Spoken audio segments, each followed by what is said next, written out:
एक और मामला दरअसल बंगाल बीजेपी में जो विधायक हैं उनकी ओर से दर्ज कराया गया। अजय पोद्दार ने दरअसल शिकायत दर्ज कराई है महुआ मोइत्रा के उस पूरे के पूरे बयान के खिलाफ जो उन्होंने ये जो पोस्टर्स यहाँ पर जारी कर दिए गए थे उनके समर्थन में दे दिया था, लोगों की भावनाओं को आहत किया गया था। इससे पहले देखिए, याद होगा आपको, दिल्ली में, उत्तर प्रदेश में, मध्य प्रदेश में अलग अलग जगहों पर जो शिकायतें हैं वो दर्ज की गई हैं। और अब महुआ मोइत्रा के खिलाफ बंगाल की अगर हम बात करते हैं, देखिए बंगाल बीजेपी के विधायक हैं अजय पोद्दार, वर्धमान जिले के कुल्टी से वो विधायक हैं और उन्होंने शिकायत दर्ज कराई है। ये आप देख सकते हैं उस शिकायत की कॉपी, और उसमें इन बातों का मुख्य रूप से जिक्र किया गया है कि जिस तरह के बयान यहाँ पर दिए गए उनसे सीधे तौर पर हिंदुओं की भावनाओं को ठेस पहुंचती है, अपमान यहाँ पर किया गया। और उसके बाद किसी तरह का खेद जताना तो दूर की बात, एक के बाद एक और ट्वीट्स यहाँ पर सामने आ रहे हैं और बयान यहाँ पर सुनने को मिल रहे हैं।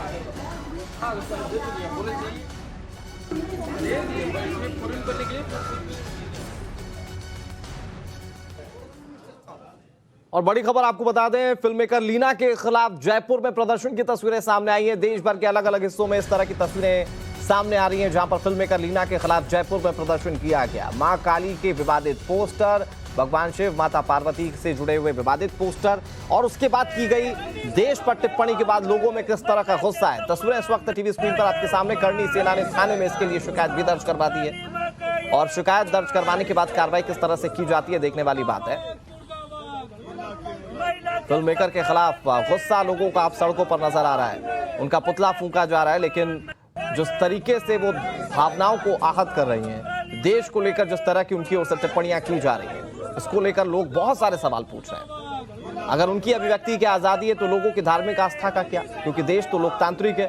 और इसी लोकतंत्र की दुहाई देते हुए वो शिकायत कर रही है कि अब एक बड़ी हेट मशीन उन्हें देश नजर आता है। लेकिन सवाल उनसे सीधे तौर पर यही है, जो फिल्म मेकर है, तथाकथित फिल्म मेकर, उन पर सीधा सवाल यही है कि बाकी लोगों की धार्मिक आस्था और उनकी भावनाओं का क्या, जिसे वो रोजाना तार तार कर रही हैं। और इसी के चलते लोगों का गुस्सा आप इस वक्त टीवी स्क्रीन पर देख पा रहे हैं। एक्सक्लूसिव तस्वीरें हम आपको दिखा रहे हैं, ये राजस्थान की राजधानी जयपुर से तस्वीरें सामने आई।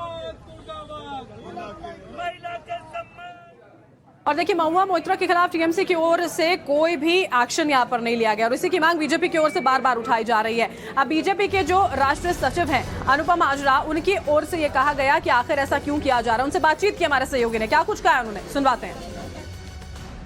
टीएमसी सांसद महुआ मोइत्रा ने मां काली को लेकर विवादित टिप्पणी की, उसके बाद भी वो अभी भी अपने बयान पर कायम है। ना तो टीएमसी की तरफ से कोई एक्शन लिया गया है, ना वो खुद माफी मांगने के लिए तैयार हैं। भारतीय जनता पार्टी के राष्ट्रीय सचिव अनुपम हाजरा जी हमारे साथ हैं। अनुपम जी, मां काली के भक्त तो बंगाल में भी हैं, पूरे देश में भी हैं, और इस तरीके से जानबूझकर किसी धर्म के देवी देवता का अपमान करना और उस पर माफ़ी ना मांगना, ये क्या दिखाता है कि टीएमसी को और ममता बनर्जी का सीधा सपोर्ट है महुआ मोइत्रा को? नहीं, पहला बात तो ये है कि हम सब जानते हैं कि टीएमसी एक एंटी हिंदू पार्टी है और अभी महुआ मोइत्रा का ये स्टेटमेंट आने के बाद टीएमसी की तरफ से कोई एक्शन ना लेना और सिर्फ एक लाइन लिख देना कि हम ये कमेंट को एंडोर्स नहीं करते, इससे साफ जाहिर होता है कि ममता बनर्जी का जो वोट बैंक है ना, वो हिंदू नहीं है। बेसिकली एक पर्टिकुलर सेक्शन ऑफ कम्युनिटी है, उसके ऊपर वो ज़्यादा डिपेंडेंट है। और ममता बनर्जी का ये मतलब अगर दम होता ना, क्योंकि हम जानते हैं कि पूरा बंगाल में ममता बनर्जी का जैसा आतंक फैला हुआ है, कॉमन सिटीजन सांस नहीं ले पाते और उसका पार्टी का एक मेंबर इसी तरह का घनौना कमेंट कर रहा है हिंदू देव देवी के ऊपर, तो ऑब्वियसली ममता बनर्जी का कंसेंट होगा तभी ना करेगी। क्योंकि कितना ऑटोक्रेटिक ममता बनर्जी वो हम अच्छी तरह जानते हैं। तो अगर ममता बनर्जी का एक ऑनेस्ट इंटेंशन होता कि इसको पनिश करे तो अभी तक पार्टी से सस्पेंड कर दिया गया होता, नहीं तो पार्टी से बहिष्कार तो छोड़ ही दीजिए, कम से कम सस्पेंड करके तो दिखाओ। तो इससे जाहिर होता है कि ये फिर से प्रूव करते हैं कि बेसिकली जो टीएमसी के नेता नेत्री जो भी है, ये हिंदू देव देवी के लिए मिनिमम रिस्पेक्ट भी नहीं करते।